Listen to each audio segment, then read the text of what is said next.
Hi guys, it's me, Ragged07 with you. It's Monday, and I'm doing not Jasmine, Stevie's tag real quick for you guys. Okay.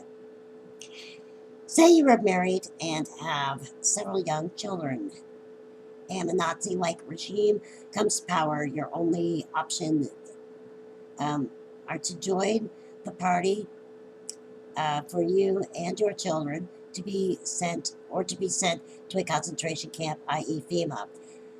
What do you choose to do? You know, first of all, I would not, in a million years, not deny my faith. It's not going to happen. It's not going to happen. Um, they say it's to save your life and this, and that, and the other thing. Well, yeah, okay, I get that. At the same time, I think that their tactics would be much more severe as to catch people, and there would be a lot more intelligence involved in it. And I would probably just go and live in like someplace in the woods in a bunker, and I wouldn't want that to be part of my children's life at all. And if it was a concentration camp, i.e., FEMA, then we probably would be beheaded or gassed or whatever they do, shot, and then put into a hole. I mean, it's just ruthless, and I think it will happen again. And it. I don't know. I mean, would it be wrong to drink the Kool-Aid just to save my children's suffering? Um, because I couldn't watch that. I could not watch a child to suffer like that. That's just it's very nerving. So I don't know. Probably I definitely would probably end up in the concentration camp. While you know, because either way you're going to die probably. So sickening, just sick. This world is screwed up. Okay. Um, can you name all the states and provinces, your territories, etc., in your country? Yes, I'm sure I could, but I'm not going to do that right now. Question number 3, and this is really disturbing. Um, in the early 1800s, you went to visit a college friend who was the son of a prosperous plantation owner in American South. While a guest of the plantation, you become aware that the father of your friend is about to have a runaway slave whipped on the lawn as an example to the rest of the slaves. Do you step in, say something, or regard it as none of your business? Oh, I definitely would say something. Definitely would say something, and I'm sure that I would get mine too. Okay, that's definitely. But I could not sit there and watch somebody get the crap beat out of them or killed. Um, it's wow. That whole thing is disturbing. I mean, if you think about it, slavery still exists today. Whether you're a slave of the government, yes sir, no sir, kiss my ass sir, that kind of thing.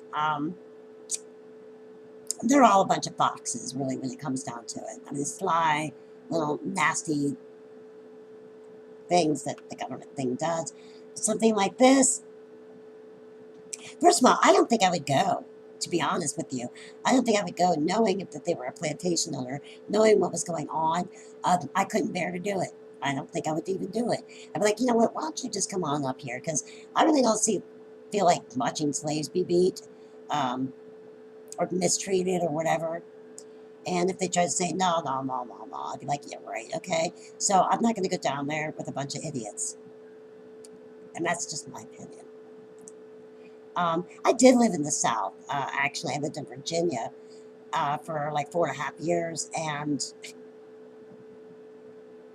um, this was back in the 80s. And sometimes the mentality there hasn't changed. It's ridiculous. I can remember being in school And these rednecks, with their big old gun racks and rebel flag and all, the hate flag, as I call it, on their truck. And they had a PA system on the truck, yeah. And they went by and they ridiculed everybody, from black people to the kids in the special ed to people like myself, gay people. It was disgusting. And I wish I had a gun. I would have shot their tires out. And if I missed, oops, oh well. It's gross. Number 4 is, I like this one. If a voice from heaven told you that a devastating flood was coming and suggested you were to build a large seafaring, okay, like an ark, okay, would I commit myself to a mental ward for hearing voices? No, no, because, there's a difference between hearing voices and hearing the voice of God. It's a very big difference. And because because I've heard it, okay, and it catches you off guard. And usually it's something, for me, it's always something like kind of like a reassurance thing, or you really shouldn't have done that. It's like, oh my God, that's going to be in the life review. I am trying everything I can to be a decent person. I have a temper, but onward, I would definitely build the ark. Okay, but I do have a temper, and I'm very opinionated as far as when someone does something wrong or is lying. I just snap, and it's like you come to a revelation sometimes where it's like, oh my God, this person is such a fraud or such a fake and a liar, and I can't deal with that. I just cannot handle that, and sometimes I tend to bitch about that person, and is that wrong? I just can't.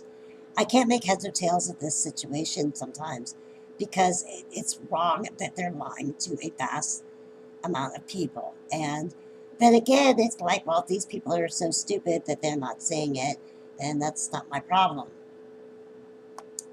But yeah, I'd build the ark somehow or another, and I would do it. Question number 5 is, would you accept, I guess, Prince Henry's? I'm horrible with Roman numerals, always have been.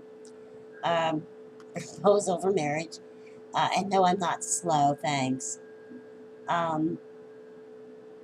Becoming the Queen of England with all the la-di-da crap, wealth, prestige that comes with it. Knowing you'd have to have, that you have your head chopped off if you did not produce a son. First of all, I would not marry somebody due to wealth or fame or anything like that. Nah, I don't think so. I think I'll pass. I would rather be with a poor man that makes me laugh and has a lot of love in his heart and is a caring individual about himself and other people. So I think I would pass. Okay, those are my answers to Stevie's questions. So, okay, I'll talk to you guys soon. Peace be with you always. I cannot seem to... Anyways, my wrist is goofy. It won't let me do that. Okay, well, I'm going to go, and I might make another video here in a little bit. I need to take a breather, get something to eat. It's only 9 o'clock. Alright, I'll talk to you guys later. Ciao.